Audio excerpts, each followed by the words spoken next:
চিন্তা করবেন না, প্রজেক্ট আমি সাইন করে দিব, কোনো সমস্যা নাই। স্যার তো লোকের বাচ্চা, তোর সাহস হলো কি করে আমার গায়ে হাত দেওয়ার? হ্যাঁ, তুই তোর এই নোংরা হাত দিয়ে আমার গায়ে টাচ করছিস। তোর জন্য আমার মিটিংটা পর্যন্ত নষ্ট হয়ে গেল। ফোনে কথা বলছিলাম আমি, এত বড় শাস্তি কোথায় পেলি? স্যার আমি আপনাদের বিষয়টা বুঝায় কইতাছি। হ্যাঁ চুপ কর, কি শুনবো তোর? হ্যাঁ, তোর আমি কোন কথা শুনবো? এগুলো যে তোদের মতো মানুষদের নতুন ধান্দা, সেটা কি আমরা বুঝি না? আমি বেশ ভালো মতোই বুঝি যে এইটা তোর ধান্দা। এখন তুই আমাকে বলবি যে স্যার আপনার জীবন রিস্কের মধ্যে ছিল, আমি যদি আপনাকে না বাঁচাতাম আপনি অনেক বড় বিপদের মধ্যে পড়তেন। এই কথা শোনার পরে আমি ইমোশনাল হয়ে যাব আর তোকে টাকা অফার করব। এইগুলো হচ্ছে তোদের টাকা ইনকাম করার নতুন ধান্দা, কিন্তু আমার কাছে এইসব ধান্দা করে কোনো লাভ নেই। তোর কত বড় সাহস আমার সঙ্গে তুই এভাবে কথা বলিস? হ্যাঁ, আমি একজন অফিসার, একজন অফিসারের সঙ্গে কিভাবে ব্যবহার করতে হয় এই ম্যানার্স তোর জানা নাই, তাই না? তোর মতো মানুষকে এখানে চাকরি কে দিয়েছে? যে মানুষটা তোকে চাকরি দিয়েছে না, আমি এখন তাকেও দেখে নিব। প্রয়োজন হলে আমি সোসাইটির যিনি ম্যানেজার আছেন তাকে ফোন দিব। যদি ম্যানেজারকে ফোন দিয়ে কাজ না হয়, প্রয়োজনে যে প্রেসিডেন্ট আছে না সোসাইটির, তাকে ফোন দিব। এরপরও আমি তোর মতো মানুষকে চাকরি থেকে আমি বের করেই ছাড়বো বলে দিচ্ছি। স্যার দয়া করে আল্লাহর দোহাই লাগে আপনি আমার পেটে লাথি দেন না, আমার চাকরিটা খায়েন না, আপনি ফোন দিয়েন না স্যার। স্যার আপনি যা কন আমি তাই করবো স্যার। আপনার জামা কাপড় যদি নষ্ট হয়ে যায় আমি পরিষ্কার করে দেবো, আমি ধুয়ে দিব, আপনি যেইভাবে করবেন সেইভাবে করে দেবো স্যার, তাও আপনি ফোন দেন না স্যার। এই ছোট লোকের বাচ্চা, কি বললি তুই? যা বলবো তাই করবি? এক কাজ কর, তুই তোর এই নোংরা হাত দিয়ে আমার কোট টাচ করছিস না, তুই তোর জিব্বা দিয়ে আমার কোট এখন পরিষ্কার করবি। করবি? করবি তো না। এক কাজ কর, কোটের হিসাব বাদ দিলাম, আমার জুতায় ময়লা হয়ে গেছিল অনেক, তুই এখন তোর জিব্বা দিয়ে আমার এই বুট পরিষ্কার করবি। দিবি না? বল পরিষ্কার করে দে। হ্যাঁ, আমি তো জানি কোনো কিছু করবি না। এসব বড় বড় লেকচার আমার কাছে দেখে কোনো লাভ নেই। দাঁড়া, আমি এক্ষুনি সোসাইটির যিনি প্রেসিডেন্ট আছেন তাকে ফোন দিচ্ছি, তারপরে দেখ তোর আমি কি অবস্থা করি। স্যার স্যার এই কাজটা করবেন না স্যার। এক্সকিউজ মি, এখানে কি হচ্ছে শুনি? হ্যাঁ, আর আপনি ওনার সাথে এরকম দুর্ব্যবহার কেন করতেছেন? সরি, আমি আপনাকে ঠিক চিনলাম না। এরপরও যখন জানতে চাইছেন তখন বলি। এই ছোট লোকের বাচ্চার এত বড় সাহস, ওর নোংরা হাত দিয়ে আমার গায়ে স্পর্শ করে। আমি ফোনে একটা ইম্পর্টেন্ট মিটিংয়ে ছিলাম, ওর জন্য আমার মিটিংটা নষ্ট হয়ে গেল। এদের মতো ছোট লোকদের তো বেশ ভালো মতোই চিনি, টাকা খাওয়ার ধান্দা এদের।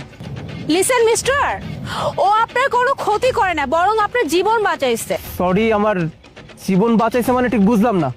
কি খুব অবাক হচ্ছেন না যে এরকম একজন ইলেকট্রিশিয়ান আপনার জীবন কি করে বাঁচাবে? শুনুন তাহলে, আপনি যে ফোনে কথা বলতে বলতে আসছিলেন, আপনার তো কোনো হুঁশই ছিল না।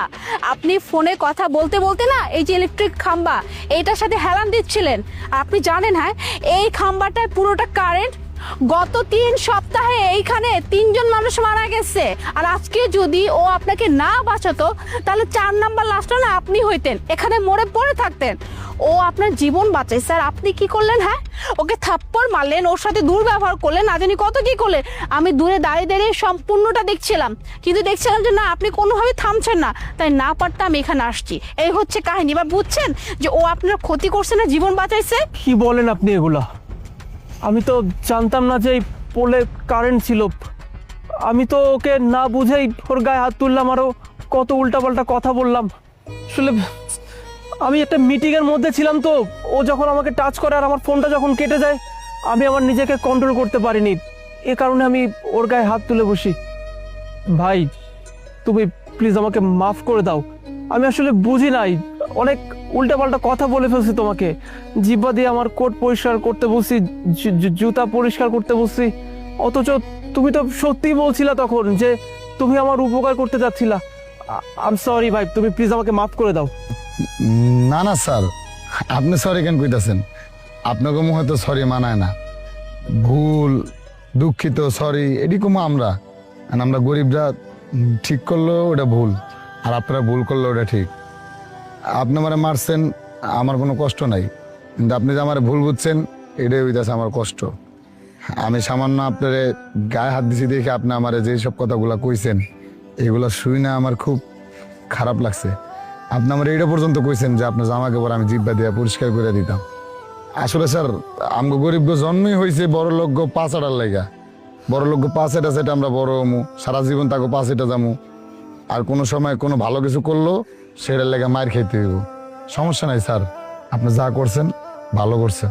আর স্যার এই খাম্বার বিষয়টা আমি অফিসে জানাইছি স্যার, এটা এই 2-3 ঘন্টার ভিতরেই লোকজন আসতেছে, ঠিক করে দিব স্যার।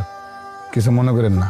শুনুন একটা কথা বলি, আপনাদের অনেক টাকা পয়সা আছে, আপনার অনেক বড় লোক, ঠিক আছে, কিন্তু তাই বলে গরিব মানুষদেরকে না কখনো এত অবহেলা করবেন না, বা তাদেরকে এইটা ভাববেন না যে তারা আসলে মানুষই না।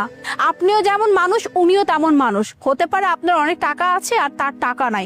একটা কথা কি জানেন, অনেক সময় দেখা যায় আপনাদের মতো বড়লোক মানুষের থেকে না এইসব গরিব মানুষরা অনেক বেশি পরোপকারী হয়।